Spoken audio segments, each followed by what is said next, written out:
Hello everybody, coming from you from Red Oak, Texas, from CNS Organics. I want to show you kind of some things that I have done. I know that y'all have probably seen my last video, and if you hadn't, please check it out. Like and subscribe and all that kind of stuff. That way you can get notifications when I come out here and start building stuff. So anyways, the last video, this grow bed was in place and the liner was in place, but it only had a little bit of water in it, and the fish tank was circulating back and forth between the sump and the fish tank just to check out my safety protocol on my overflow. What I've done today is, I mentioned this in my last video, this is actually what it looks like. And there's two bulkhead fittings in there, and they come out, they tee together, they go down a 3-inch drain. Everything seems to be working pretty good. I had to adjust my flow a little bit. See if you can check it out here. Water draining really good. Same depth of water all the way down, so it's good and level. I will be putting the styrofoam wraps in here. There's still a lot of work. I've got to get rid of these clamps, staple down or attach the plastic. I'm gonna put a 1x4 across the top of it, make it nice and make it look nice and everything. I did want to touch on the PVC a little bit. That is a 2-inch PVC coming out of the drain of the grow bed, and it comes down to a 3-inch all the way down. A part of the reason why I went with such large piping, and it probably was not necessarily a reason for it, a good reason, but I thought that I would go overboard on the drainage in case I step up my pump size, in case things change in the future. I don't have to come back in and make any modifications. One thing that I was always told, this was very long ago, is that whatever size input you have, to double on the output and you'll be safe for most any kind of problem. So I've got 2-inch coming in. I have two 2-inches coming out, which is 4, so that's double. And then there's the large 3-inch down at the bottom.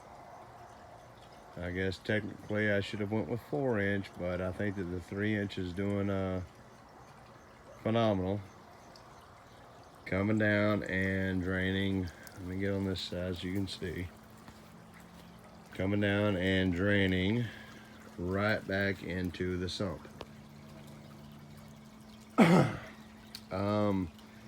You're like, well, what is that on the end of the PVC there? Well, my neighbor, great guy, Richard, he had taught me something probably 10 years ago. You can get pantyhose super cheap. I'm talking about like 16 cents, 30 cents. And you get a box of them like super cheap, and they work great as kind of a screen filter to get away or to get all the contaminants out. I cut all this PVC on a a chop saw, and there was some fine shavings. If you look over here, possibly down the bottom, you can see some of those. I will brush these all down to the end and either siphon them out or allow for the pantyhose to collect them. And as you look, let me get down here close. There's a whole collection of them in there. of all kinds of solids from the build side. This is not going to be something that I'll do during regular cycling and regular production and everything else. This is primarily just to get out the extras. He had taught me about that, like I said, about 10 years ago in my swimming pool, to where, you know, if the trees are leaving a lot of leaves or debris, or if somebody's mowing and the wind's blowing and everything else, it's a ways to save your filter a little bit. Really cheap, really inexpensive. I also want to mention that the PVC, like I'd mentioned before, that this guy here would come and it would go down underneath the ground and then back up and over. Well, this is all preliminary. This is all to check the system, pump size, see how it works, see how it does. Make sure that my calculations were correct before I do you know, a whole lot of gluing and making it permanent. So this will, in turn, right now I've got a step over it, but it will be subsurface. But at the same time, that supply line on the backside, as you see, it's going to be teeing off and going to 2 more grow beds, as I mentioned before. So if I glue everything together now and then I add these other 2 grow beds, and there's a issue when it comes to, that was our dog Elvira coming in to say hi, and there's an issue, well, now I've got to deal with like cutting PVC and buying new fittings and everything else. So right now the majority, probably 90% of everything, is just kind of like pushed together nice and tight. So if I need to make a modification or change, I can do so. The only part that is actually glued together is this main drain. That 90, the coupling, and the main drain that runs that 40 foot, because that's where it's gonna be. I thought about digging it and putting it underneath the ground, but there's not really a need. I had leveled everything and I got those cross members in there, and it worked out perfect to just let them sit on that. I do have down here at the end, I'm gonna get back down this way.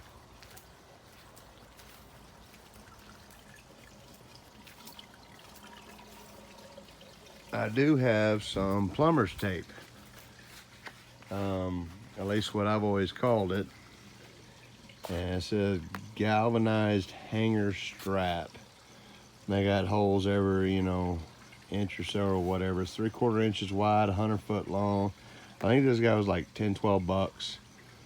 And basically you cut you off a piece, you put it over your PVC, and you put a screw on each side, and it'll hold the PVC in place where you want it, so that you know that nothing's gonna move. Plan on doing that on all 3 of them. So I went ahead and got that 100 foot. I'll probably only end up using like 15 foot for the entire, all 3 of them. I mean, it doesn't take much. I do want to touch on a little bit about the flow rates. This pump, like I said before, is 1,500 gallons per hour. This is a 1,000-gallon fish tank. So in 1 hour, it'll do 1.5 times all of the water in the fish tank. I was shooting for 1 time an hour, so that 1.5 is great. I think it's gonna work out awesome. I have noticed that after I run the plumbing, there's a rubber fitting and the plumbing coming down, that it doesn't take much adjustment on this valve. I can adjust it just a little bit, and I can see my sump raise up deeper. I can raise up the water volume in my sump tank pretty quick. The pump's still running the same rate. What I have done is I've actually cut it back a little bit, because I would much rather for the sump tank to be just a little bit low, not real low, because it won't ever get empty or anything else. But for this this overflow that I showed in my last video, the bit of the protection until I get the other grow beds in. So I did put like a little screen. Let's see if we can get over there to look at it. A little screen type deal in there. And if you put in like real small fish, they may end up getting sucked through that, but the larger fish, that'll protect them from going down that 2-inch hole and back down into your sump tank. One other thing I would like to mention, I think it's extremely important, is do your research on your prices. It was a few weeks back, and I went to a store. I'm not going to mention any names. I had went to a store, and I was going to get 2-inch bulkhead fittings. Let me show you a close-up. This black piece here that screws on, that's a bulkhead fitting.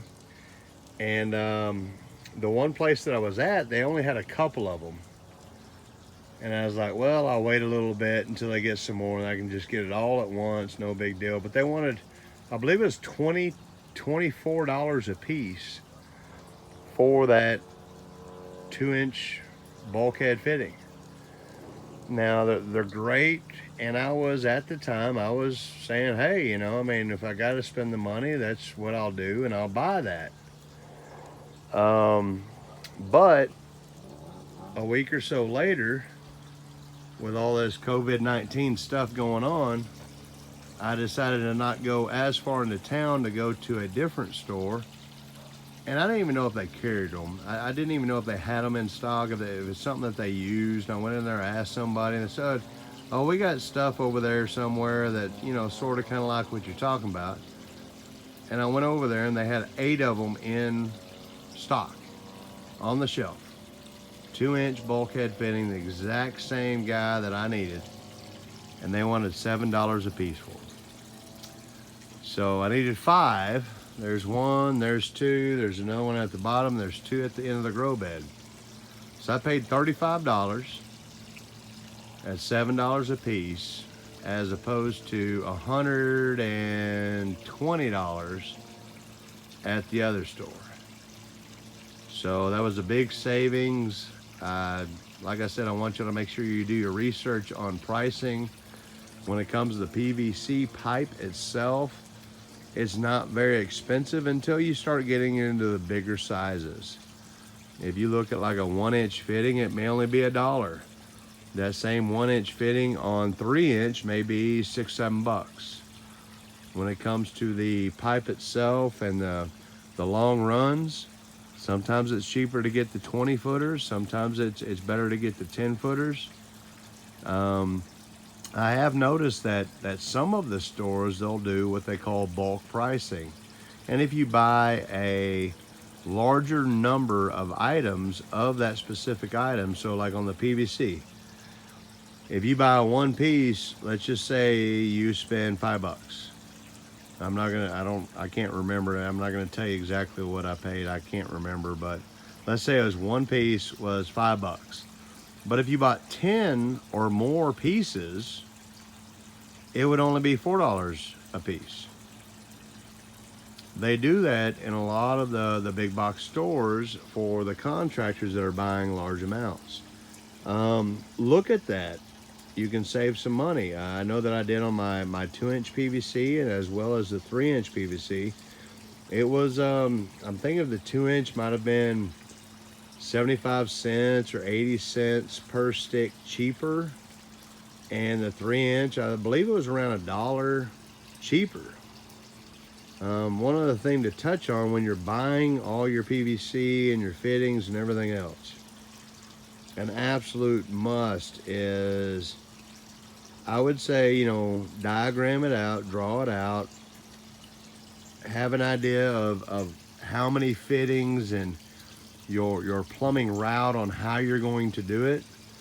And then whatever it is that your list is, say, you know, you got 5 pieces of this, 7 pieces of that, 2 pieces of this, 20 pieces of that, whatever it is, add 1 or 2 to each one of those numbers. I know you're saying, well, I'm going to have extra fittings that are just going to be laying around. No, you'll end up using them for something, or if you don't, it's going to save you in the long run. I actually had today, and I know I made a mistake on my calculations. I had to go to the store today for a $2 fitting. That $2 fitting cost me an hour of my time, because I had to drive out there, wait in line, find it on the shelf, everything else, pick it up, bring it back home. And so that $2 fitting cost me an hour of my time, of labor, of stuff I could have been doing. And it's the worst thing ever if you get going on a build and you're like just rocking and a rolling and getting it done, and just, man, you're just really moving along, and then you like hit a snag. It's like, crap, I should have had 1 more of these or 2 more of these, and I could be done. I could have it all built, and I could be cycling. I could be ready to put my fish in. I could be doing something. I could be like, you know, just add a little bit, you know. Now if it's like a really large fitting where it's like, you know, $10 for a fitting, oh yeah, maybe not. But most of these fittings are only a few bucks, and the time that you're going to save for having to load up and go to the store and go get what you need is going to save you so much than the price of the fitting that you would have bought originally. So that's a big part I wanted to talk about. The water regulation as far as cycling your system. This one here, pump, I know that the plumbing is going to change a little bit, and it's going to decrease a little bit for coefficients and all, but when it comes to how long it takes to fill up and how long it doesn't, I do all my plumbing temporary. Once I get it all dialed in, I'll do it a permanent, or not a permanent necessarily, but mostly permanent. And also what we'll do is, when it comes to all the rafts in here and the vegetation, when this tees off, okay, and it tees off and it goes to the other 3 grow beds, each one of those grow beds will have a valve right in here. So the main supply coming down and it tees off. Well, this one here, I got a whole lot of stuff growing, and the next one I don't have much growing, and the next one I may have even more than this one. I can adjust those amounts of water going in there separately. One of the comments that was made on one of my last videos is that, oh man, you're doing it backwards, you're messing up, your system's flawed. What you need to do is, you know, after your filters, which they're not here yet, they'll be along this long run. After your filters, go back to your sump tank, and then the pump from the sump tank go to each one of your grow beds. Well, he's not right and he's not wrong. What it is, I'm going to have a split flow system.